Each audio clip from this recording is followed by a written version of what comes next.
World cup start అయింది. Women's team ఒక్కో అడుగు వేసుకుంటూ ముందుకెళ్తోంది.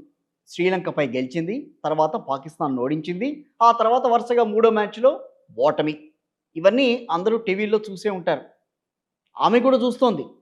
ఇండియా మ్యాచ్ ఉన్న ప్రతిరోజు కూడా టీవీకి అతుక్కుపోతోంది.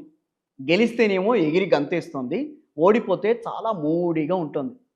టీమిండియా కప్పు కొట్టాలి, ఆ సంబరాలు చూడాలి, గట్టిగా సెలబ్రేట్ చేసుకోవాలి అని అందరిలాగానే చాలా చాలా బలంగా కోరుకుంటోంది.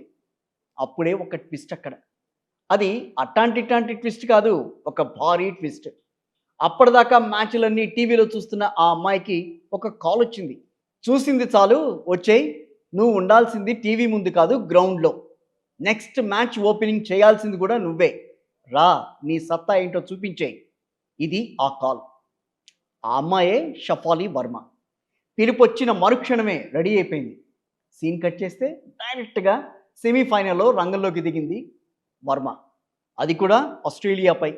కొంచెం కష్టమే కాబట్టి చిన్న తడబాటు కనిపించింది. ఇక ఆ తర్వాత ఫైనల్.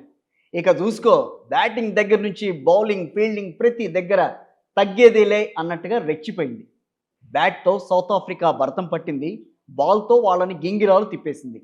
అంతే దెబ్బకు వరల్డ్ కప్‌తో పాటుగా ప్లేయర్ ఆఫ్ ది మ్యాచ్ కూడా ఒళ్ళో వచ్చి వాలిపోయింది. ఇది కదా డెస్టినీ అంటే. వరల్డ్ కప్‌లో ప్లేసే దక్కని స్థితి నుంచి వరల్డ్ కప్ ఫైనల్ హీరోగా మారడం వరకు ఏం క్లైమాక్స్ ఇదంతా!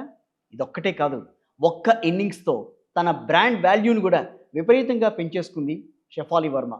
జీరో నుంచి హీరో రేంజ్‌కు చేరుకుందనే చెప్పాలి. అందుకే అనేది ఎప్పుడు ఏం జరుగుతుందో మనం చెప్పలేం. బీ పాజిటివ్ అని.